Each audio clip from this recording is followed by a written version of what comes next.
آئیے بڑھتے ہیں سبق آرام و سکون کے 5ویں اور آخری نثر پارے کی طرف۔ تو آپ سبق کا جائزہ لیں، سبق کے صفحہ نمبر 6 پہ پہنچیں، گنتی کر لیں آپ صفحے 1 2 3 4 5 اور 6۔ چھٹے صفحے میں جہاں میاں نے یہ کہا ہے کہ یک نہ شد دو شد، اس کے بعد بیوی کا ایک ڈائلاگ ہے، تو اس ڈائلاگ سے آپ نشان لگائیں گے۔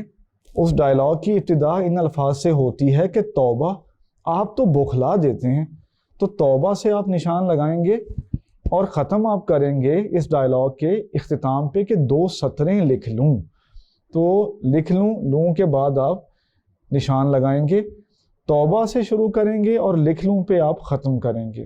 سبق کا چھٹا صفحہ بیوی کا یہ ڈائلاگ ہے جو کہ تقریباً 2 لائنوں پہ مشتمل ہے، تو آپ نے امید ہے اب تک نشان لگا لیے ہوں گے۔ تو سب سے پہلے کیا کریں گے، اس کا جواب آپ کو ہمیں دینا چاہیے کہ حوالہ متن، جی حوالہ متن میں آپ سبق کا نام لکھ دیں گے، آرام و سکون، اور مصنف کا نام لکھ دیں گے امتیاز علی تاج۔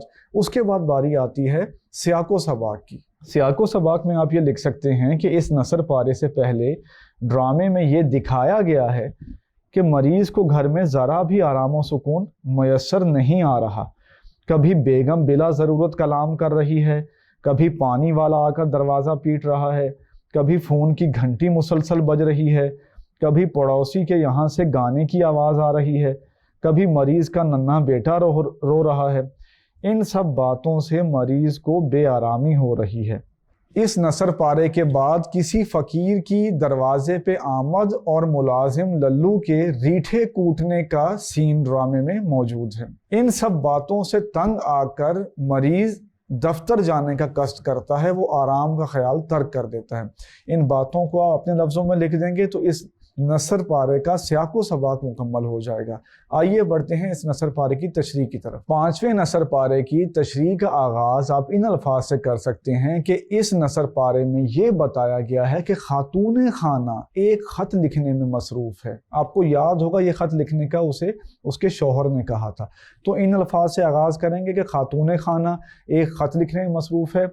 دوسری طرف اس کے بچے کو چوٹ لگ جاتی ہے جس کی وجہ سے خون نکل آتا ہے۔ اس کے بعد آپ لکھ سکتے ہیں کہ اس وجہ سے بچہ زور زور سے رو رہا ہے۔ صاحب خانہ یعنی مریض جو گھر میں بیمار پڑا ہے، اس شور شرابے سے تنگ آ کر بیگم سے بچے کو چپ کرانے کا کہتا ہے۔ بیگم وہیں بیٹھے بٹھائے بچے کو ڈانٹ رہی ہے کہ کسی طرح وہ چپ ہو جائے۔ اس کے کام اتنے پھیلے ہوئے ہیں کہ وہ جھنجھلائی ہوئی ہے۔ وہ کہہ رہی ہے کہ بچے کو شرارت کی وجہ سے چوٹ لگ گئی ہے تو کیا طوفان آ گیا ہے۔ اس کا ارادہ ہے کہ وہ خط مکمل کر لے، پھر بچے کو سنبھال لے گی۔ تو اس نثر پارے میں جو ایک جھنجھلاہٹ کا ماحول ہے، جو گھروں میں افراتفری ہوتی ہے، جو عام طور پہ گھروں میں بعض دفعہ دیکھنے کو آتا ہے، جو بھرے پورے گھر ہوتے ہیں ان میں اس طرح کی کھٹ پٹ یا شور شرابہ چلتا رہتا ہے، تو اس صورتحال کو ڈرامہ نگار نے بڑی خوبصورتی سے بیان کیا ہے۔ تو اس نثر پارے میں آپ کو پتہ چل گیا کہ کس صورتحال کو بیان کیا گیا ہے۔ ان باتوں کو آپ اپنے لفظوں میں لکھ دیں گے تو اس نثر پارے تشریح مکمل ہو جائے گی۔ یہاں تک ہم آپ کو بتا چکے ہیں کہ ڈرامہ نگار امتیاز علی تاج کون تھے، ان کی زندگی اور ان کی شخصیت کے بارے میں کچھ اہم نکات ہم آپ کو بتا چکے ہیں۔ اس کے بعد ہم آپ کو بتا چکے ہیں کہ ڈرامہ جو ہے وہ بطور صنف ادب کیا ہوتا ہے، اس کے معنی ہم آپ کو بتا چکے ہیں اور کچھ اس کی تفصیل بتا چکے ہیں۔ اس کے بعد ہم نے خلاصہ پیش کیا اور سبق کے مشکل الفاظ کے معنی بھی آپ کے ساتھ شیئر کیے۔ پھر ہم نے 5 پیراگرافوں کو چنا، حوالہ متن، سیاق و سباق اور تشریح ہم نے آپ کے سامنے ان کی پیش کی۔ امید ہے کہ ان سب باتوں سے آپ کو سبق کی تفہیم میں مدد ملی ہوگی۔